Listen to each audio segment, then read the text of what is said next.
I'm Julie Herman of Jaybird Quilts, and welcome back to the Telescope Sew Along. Now that we have conquered stripes and feature animal prints, we're going to cover how to fussy cut Fairy Flakes fabrics. Fairy Flakes fabrics can be rotary cut from strips, but there's also a fun opportunity to fussy cut some of the birds, hearts, stars, and so forth, as you can see in these examples here. Here I have a fat quarter, and I have cut a few pieces out of it already. It's still going to work for today's demo. But as you can see, as often happens with fat quarters, it has these hard crease lines in it. And sometimes these can be really stubborn, and even when I'm using my iron with steam, I can't always seem to get those out. I recently discovered my favorite trick for removing these is Flatter. Flatter by Soak. It is a starch-free alternative spray, so there's no starch in here. I'm not a big starch fan, so this doesn't make your fabric stiff, but it does get out all of these hard creases to prep our fabric before we want to go ahead and cut. I spray generally along the crease lines, and then I just hit it with a really hot iron, and like magic, they just seem to disappear. If you have some that continue to be stubborn, go ahead, spray them a second time. I haven't found a fold yet that I can't get out with 1 or 2 sprays of Flatter.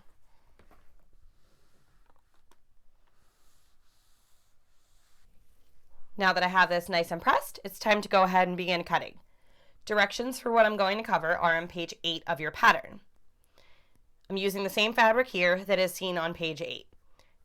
I start out by assessing the fat quarter and figuring out how many birds can I get half triangles out of.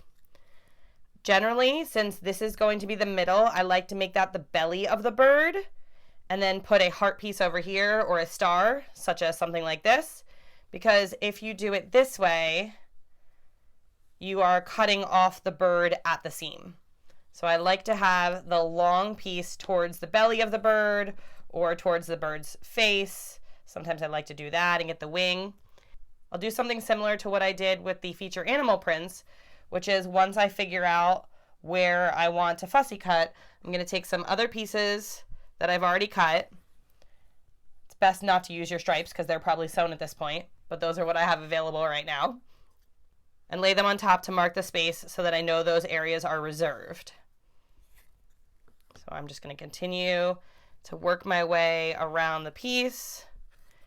And you can see on page 8, I was able to get 7 birds out of the fat quarter that I was working on.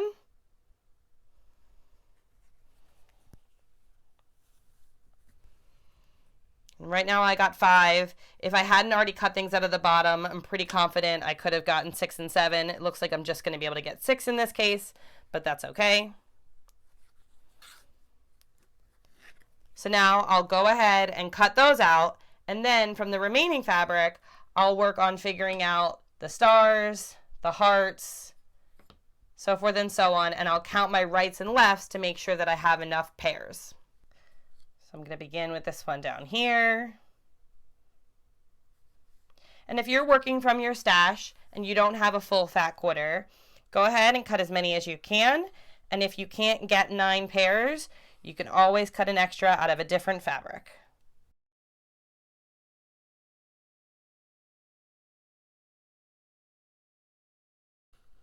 Again, you never want to rotary cut towards yourself, so cut as many sides as you're comfortable with, and then move your piece to continue your cutting. And if your fussy cut shape slides, go ahead, take a moment to realign it.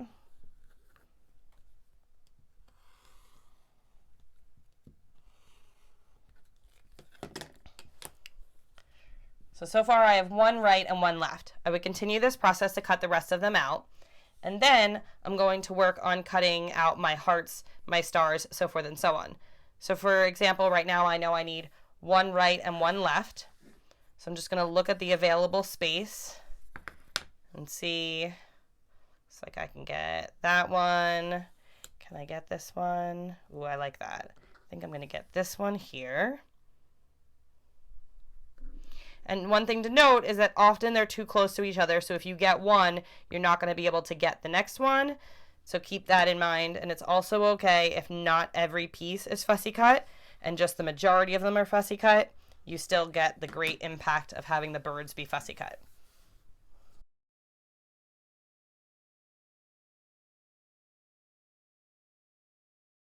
That's probably how I'll orient it in the quilt. And now I know I need one in this direction.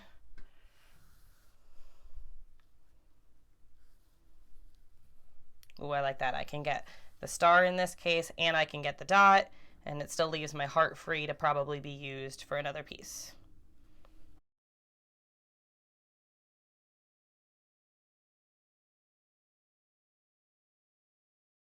So I'm just going to continue cutting as I did these pieces. If you're wondering what to do with these scraps, there's lots of possibilities. You could toss them in your scrap bin.